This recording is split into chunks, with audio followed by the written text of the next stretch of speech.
ভয়ানক প্লেন দুৰ্ঘটনা হ'ল আৰু এই দুৰ্ঘটনাত প্ৰায় 242জনকে ব্যক্তি নিহত হ'ল।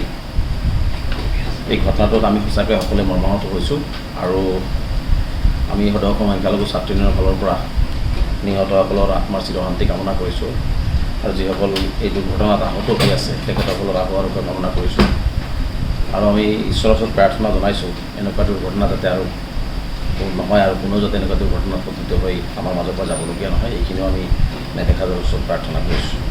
তো আজি আমি বিশেষভাৱে এই সংবাদমেলটোৰ আয়োজন কৰাৰ বিষয়টো হ'ল যে আজি কিছুদিনৰ পৰা অসমৰ সংবাদ জগতত আপোনালোকে হয়তো দেখিবলৈ পাইছে আৰু বিশেষকৈ অসমৰ মুখ্যমন্ত্ৰী ডাঙৰীয়াই NRCক লৈ, বিদেশীক লৈ, নাগৰিকক লৈ যি ধৰণে মিছাৰ আশ্ৰয় লৈ কিছু কথা কৈ অসমৰ ৰাইজক বিভ্ৰান্তি কৰিবৰ কাৰণে চেষ্টা কৰা হৈছে।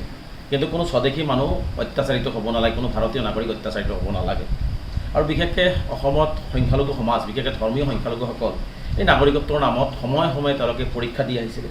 যিমান যেনেকুৱা পৰীক্ষা দিছে বহু লোকৰ মহন্তৰ চৰকাৰৰ দিনৰ পৰা লাইন পাতি পৰীক্ষা দিয়াৰ পৰা, NRCৰ পৰীক্ষা দিয়াৰ পৰা, ডি ভোটাৰৰ পৰীক্ষা দিয়াৰ পৰা সকলো পৰীক্ষা দিবৰ কাৰণে সদায় এই সংখ্যালঘুসকল আগবাঢ়ি গৈ পৰীক্ষা দিছে আৰু নাগৰিকত্ব প্ৰমাণ কৰিছে। তাৰ পিছতো দেখিছোঁ যে অমানৱীয়ভাৱে ভাৰতীয় হোৱাৰ পিছত, অসমীয়া হোৱাৰ পিছতো তেওঁলোকক বিদেশীৰ লেবেল লগাই যি অমানৱীয় অত্যাচাৰ কৰা হৈছে, এইটো আচলতে কোনো পদ্ধতিতে সভ্য সমাজৰ কাৰণে গ্ৰহণযোগ্য নহয়। আমি এইটো মানি ল'ব নোৱাৰোঁ। ভাৰতবৰ্ষৰ কোনো এখন ষ্টেটতেই এনেকুৱা ধৰণৰ বিদেশীৰ নামত স্বদেশী মানুহক যি অন্যায় কৰা, অত্যাচাৰ কৰা হয়, কোনো ষ্টেটতে এনেকুৱা কৰা নহয়। কেৱল মাত্ৰ অসমত এই ধৰ্মীয় সংখ্যালঘুসকলক কৰা হয়। যাৰ কাৰণে আমি বাৰে বাৰে কৈছোঁ যে বিদেশীৰ সমস্যাটোৰ এটা চিৰস্থায়ী সমাধান হ'ব লাগে। আৰু 1971 চন 25 মাৰ্চ অসম চুক্তি হৈছিল। অসমত বিদেশী বহিষ্কাৰৰ আন্দোলন হৈছিল, 6 বছৰীয়া আন্দোলন হৈছিল আৰু সেই চুক্তিমতে 71ৰ পিছত যিসকল আছে যাব লাগে, ই হিন্দু হওক মুছলমান হওক, আৰু 71ৰ যিসকল আগত আহিছে তেওঁলোকে কোনো ধৰণৰ অসুবিধাৰ সৃষ্টি হ'ব নালাগে, তেওঁলোকক কোনো ধৰণৰ অত্যাচাৰ কৰিব নালাগে। কিন্তু আমি দেখিছোঁ যে বিদেশী খেদাৰ নামত 71ৰ আগৰ বৈধ নথিপত্ৰ থকা প্ৰতিজন ভাৰতীয় নাগৰিকৰ ওপৰত এনেকুৱা অন্যায় কৰা হৈছে। শেহতীয়াভাৱে কেন্দ্ৰীয় চৰকাৰৰ এটা নিৰ্দেশনাক লৈ পেলাই প্ৰকৃত ভাৰতীয় নাগৰিক হোৱাৰ পিছত, প্ৰকৃত এজন পৰিয়ালৰ সকলো ভাৰতীয় হোৱাৰ পিছত সেই মানুহখিনিৰ ওপৰত এটা নিৰ্মম অত্যাচাৰ চলোৱা হৈছে। সেইখিনি কথালৈ আমি আহিম। আমি সেইকাৰণে কৈছোঁ যে আমি বিদেশীৰ নামত যি ভাৰতীয়সকলক অত্যাচাৰ কৰাইছে সেই ভাৰতীয়সকলৰ আমি পক্ষত, কিন্তু বিদেশীৰ পক্ষত নহয়, এই কথাটো স্পষ্ট কৰিছোঁ।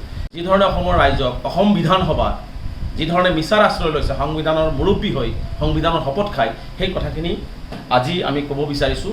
আৰু এই কথাখিনিকেই আমি আচলতে লৈ পেলাই আমি ভাৰত চৰকাৰৰ গৃহমন্ত্ৰী, ভাৰতৰ হোম ছেক্ৰেটাৰী, ভাৰতবৰ্ষৰ RGI আৰু আমি নৰ্থ ইষ্টৰ হোম ছেক্ৰেটাৰী আমি স্মাৰক পত্ৰ প্ৰদান কৰিছোঁ। চাওক, নাগৰিকত্ব আইন আৰু বিদেশীৰ যিটো আইন বা ইমিগ্ৰেশ্যনৰ যিখিনি আইন, সেই আইনটো সম্পূৰ্ণ পৃথক।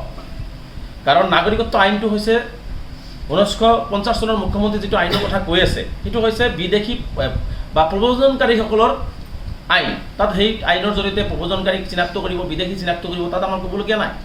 কিন্তু চিটিজেনশ্বিপ নাগৰিকত্ব আইন যিটো আছে, এই নাগৰিকত্ব আইনৰ আধাৰত অসমত NRC হৈছে আৰু নাগৰিকত্ব আইনৰ অধীনত গৈ মানুহে পৰীক্ষা দি পেলাই তেওঁলোকে NRCত নাম সোমাইছে। আৰু মুখ্যমন্ত্ৰী সেই বিদেশী 1950 চনৰ প্ৰব্ৰজনকাৰী আৰু বিদেশীৰ আইন আৰু নাগৰিকত্বৰ আইন দুটা একাকাৰ কৰি পেলাইছে। দুটাক একাকাৰ কৰি অসমৰ ৰাইজক তেওঁ বিভ্ৰান্ত কৰিব বিচাৰিছে। গতিকে নাগৰিকত্বৰ যিটো আইন আৰু বিদেশীৰ যিটো আইনক আমি কোনোপধ্যে একাকাৰ কৰাটো বিচৰা নাই। গতিকে আমি সম্পূৰ্ণভাৱে স্পষ্টকৈ কৈছোঁ যে নাগৰিকত্ব আইনৰ অধীনতে মানুহে নাগৰিকত্ব প্ৰমাণ কৰিবৰ কাৰণে NRCত তেওঁলোকৰ নাম আহিছে।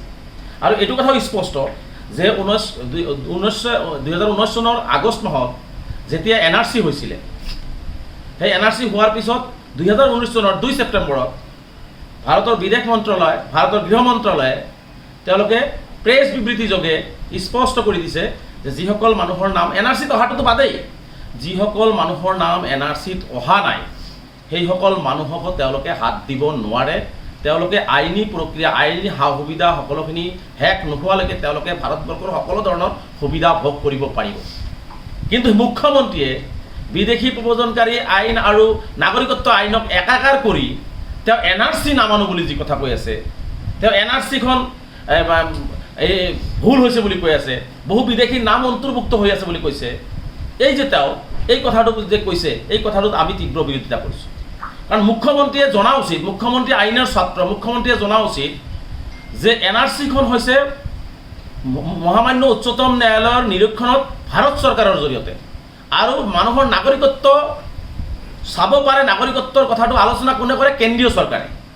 বিদেশী প্ৰব্ৰজনকাৰীৰ কথাটো কোনে আলোচনা কৰে? ভাৰত কেন্দ্ৰীয় চৰকাৰে। ইয়াত কোনো মুখ্যমন্ত্ৰীৰ এখতিয়াৰৰ বিষয় নহয়।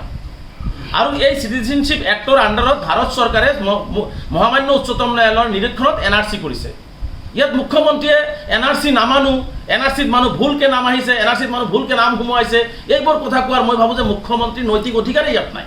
কাৰণ মুখ্যমন্ত্ৰী ভাৰতবৰ্ষৰ foreign affairs minister, home minister বা ভাৰত চৰকাৰৰ যি নিৰ্দেশত NRC হৈছে, যি ধৰণে তেওঁলোকে চাইছে, সুপ্ৰিম কোৰ্টে চাইছে, সেই বিষয়ত মুখ্যমন্ত্ৰীয়ে হস্তক্ষেপ কৰিব নোৱাৰে। কিন্তু মুখ্যমন্ত্ৰীয়ে অসমৰ ৰাইজক আভুৱা ভৰি এইবিলাক কথা তেওঁলোকে হস্তক্ষেপ কৰিব বিচাৰিছে। আৰু আটাইতকৈ ডাঙৰ কথা যে মুখ্যমন্ত্ৰীয়ে সেই কথাখিনি বিধানসভাৰ মজিয়াত ভুল পথে ব্যাখ্যা কৰিছে।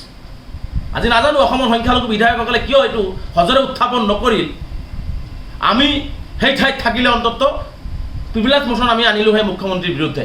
হাৱাত কথা উৰাই দি কথা ক'লে আমি মানি ল'ব পাৰোঁ নেকি? গতিকে এই ধৰণৰ এটা আভুৱা ভৰি আছে।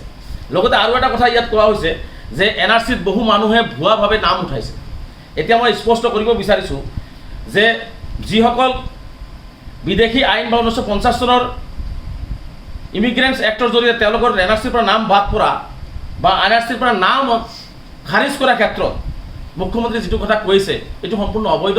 গতিকে NRCৰ পৰা যিসকলৰ নাম বাদ পৰিছে বা যিসকলৰ নাম অন্তৰ্ভুক্ত ভুলবশতঃ হৈছে, সেইটো NRCৰ ৰুল 10ৰ জৰিয়তেহে বাদ পৰা মানুহখিনিক তেওঁলোকে ৰিজেকশ্যন স্লিপ দিয়ে বা ভুল পথে কাটিব লগা মানুহখিনিক কেনেকৈ কাটিব, সেইটো NRCৰ ৰুল 10ৰ জৰিয়তেহে কৰিব লাগিব। গতিকে এই কথাটো স্পষ্ট। সেইকাৰণে দেখিছোঁ যে NRCৰ ক্ষেত্ৰত অসমৰ ৰাইজক সম্পূৰ্ণভাৱে মুখ্যমন্ত্ৰীয়ে আভুৱা ভৰি ভুল কথা কৈ আছে, যিটো মুখ্যমন্ত্ৰীৰ এখতিয়াৰৰ বিষয় নহয়, কেন্দ্ৰীয় চৰকাৰৰ সম্পূৰ্ণ এখতিয়াৰৰ বিষয়। নাগৰিকত্ব চোৱা, বিদেশী প্ৰব্ৰজনকাৰীৰ কথাটো চোৱা চিতা কৰা, NRCৰ বিষয়টো চোৱা চিতা কৰা সম্পূৰ্ণ কেন্দ্ৰীয় চৰকাৰৰ এখতিয়াৰৰ বিষয় আৰু সম্পূৰ্ণ কেন্দ্ৰীয় চৰকাৰে এইটো নিৰীক্ষণত চলি আছে। আৰু সেই কেন্দ্ৰীয় চৰকাৰৰ নিৰ্দেশনাক অৱমাননা কৰি কেন্দ্ৰীয় চৰকাৰৰ নিজেই কেন্দ্ৰীয় চৰকাৰ, নিজেই ফৰেইন এফেয়াৰ্ছ মিনিষ্টাৰ, নিজেই যদি মহামান্য উচ্চতম ন্যায়ালয়ৰ দৰে নিজকে ভাবি লৈ যদি কামবিলাক কৰিব বিচাৰে, এইটো মই ভাবোঁ যে আমি এইটো কোনো পানী নলয়। গতিকে মুখ্যমন্ত্ৰীয়ে সময় থাকোঁতে সঁচা কথাটো কোৱা উচিত। আমিও বিচাৰিছোঁ যে বিদেশীৰ সমস্যাটোৰ স্থায়ী সমাধান হওক। তো আমাৰ কথা স্পষ্ট যে 71ৰ আগৰ মানুহখিনিক কোনো ধৰণৰ হেৰেছমেণ্ট কৰিব নোৱাৰিব, NRCত নাম অহা মানুহখিনিক কোনো ধৰণৰ হেৰেছমেণ্ট কৰিব নোৱাৰিব, যিটো ইতিমধ্যে কেন্দ্ৰীয় চৰকাৰ আৰু ভাৰত চৰকাৰ আৰু বিদেশ মন্ত্ৰালয়ে কৈ থৈছে, যিটো সুপ্ৰিম কোৰ্টৰ নিৰীক্ষণত NRCখন হৈছে। যিসকলৰ নাম অহা নাই তেওঁলোকক কোনো ধৰণৰ অত্যাচাৰ কৰিব নোৱাৰিব। তেওঁলোকে যেতিয়ালৈকে আইনী সহায় তেওঁলোকৰ শেষ নহয়, তেওঁলোকক সকলো ধৰণৰ সুবিধা পাব লাগিব। ভোটাৰৰ নামত অন্যায় আৰু অত্যাচাৰবিলাক বন্ধ হ'ব লাগিব।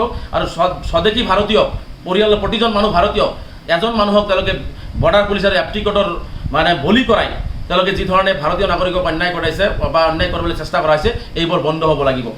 গতিকে এইখিনি কথা আমি আইনগত দিশত যুদ্ধ কৰিমেই। আৰু লগতে আমি ৰাজপথতো মই স্পষ্টকৈ দিল্লীতো কৈছোঁ, অসমৰ মুখ্যমন্ত্ৰীয়ে যদি ভাৰতীয় নাগৰিকৰ ওপৰত এনেকুৱা ধৰণৰ অন্যায় আৰু অত্যাচাৰ বন্ধ নকৰে, তেনেহ'লে আমি ৰাজপথতো এক প্ৰতিবাদী বৃহৎ আন্দোলনৰ কাৰ্যসূচী আমি ল'বলৈ বাধ্য হ'ম।